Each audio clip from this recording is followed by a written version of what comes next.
Rami Malek has certainly made a name for himself over the years, starring in some pretty prominent movies. We will all always, of course, remember him from his breakout performance in the Twilight Saga Breaking Dawn Part 1. So sad that I know that.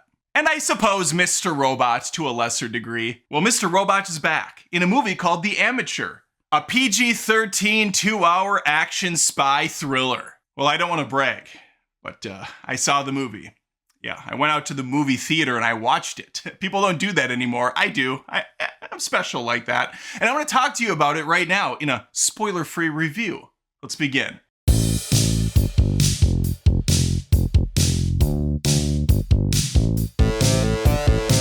Hey, before I bust out my folding keyboard and hack up a review, if you wouldn't mind quickly hitting the subscribe and the notification bell, that way future videos by me show up in your feed. Of course, that's only if you enjoy this conversation right now, this one-way conversation we're having. If you don't like what I'm putting out, just sarcastically hit the like button. That would show me. The Amateur is directed by James Hawes. It stars Rami Malek, playing Mr. Robot, disguising himself as a different person. And that character's name is Heller. But I'm gonna be honest, Rami Malek is basically Mr. Robot in every movie I've ever seen him in. And in this movie, Rami Malek's profession is, brace yourself, a CIA computer analyst. I don't actually know what his title is, but he does cool shit on the computer. He hacks and talks to spies and stuff. Seems incredibly out of left field for Rami Malek to play, but here we are. Early on in the movie, tragedy is going to strike, and it's going to hit close to home for our buddy Heller, which is going to force him to take matters into his own feeble, pathetically weak hands. These are the hands of a man who types all day. They've never thrown a punch, they've never used a gun, they have certainly not been used to go out into the field on a crazy vigilante run. But that's exactly where he's at in life. Basically, this movie would be if Q from James Bond had a spin-off film where he went out and did the James Bond stuff. That's what this movie is. This is one of those movies that has a lot of slick stuff going on. The presentation's very solid. You have a bunch of cool interfaces on computers that you never actually see in the real world. But if you really thought about things for even half a second, it would not add up. But it's okay. The ride is at least interesting enough. It's exciting at times.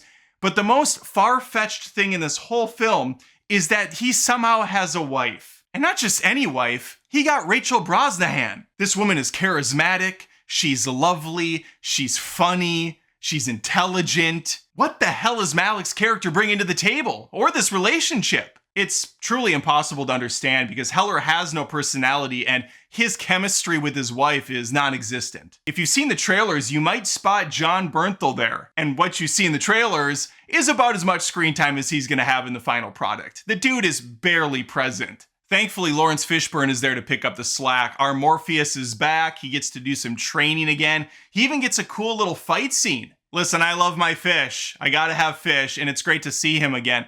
And might I just add, he's gonna be chasing after Rami Malek for a while in this movie. This dude doesn't look like he's in shape. In fact, he looks the opposite of that, like a kind of a heavy-set, schlubby-looking dude who for some reason is an expert in the CIA. But let me tell you, the dude can fucking run. There are multiple scenes where Heller is like sprinting his heart out, weaving in between people, ducking and dodging, going across traffic, in and out of different nightclubs, and then not 2 seconds later, Fish shows up again. Thought you could get away, huh? Yeah, everybody thought he could get away from you, dude. What? How did you catch up? It makes no sense. Now, I believe I mentioned the runtime for this is 2 hours. And that, my friends, is going to be the biggest criticism I throw at this film. The pacing is poor. Had they cut off 15 or 20 minutes, we would be cooking a lot quicker.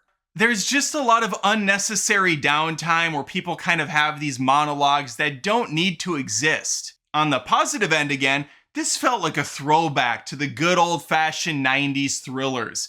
Your Pelican Briefs, your The Firms, The Fugitive, without being near as good as The Fugitive. It's more like U.S. Marshals. Nothing you really ever want to revisit, but you had a decent time while you were there. You spend a few hours with Rami Malek as he MacGyvers himself a couple of ways to kill bad guys. Not too shabby. From a production standpoint, it's fine. It looks good, night shots work, they don't have that ugly grain. The action flows really well. The visuals aren't doing anything above and beyond what they have to. I don't think you need to run out and go watch it, but This was the perfect example of a film you would see on your couch on a Sunday afternoon. Maybe it's raining outside, you're bored, and oh, you're flipping through the channels and this comes on. Sure, I'll sit down and watch it for a few hours, not too bad. What's on after this? Passenger 57? Hell yeah, I'm in. And now we really hit the crescendo of this review, where I ask you if you wouldn't mind hitting the subscribe and the notification bell, where we're here again, we made it.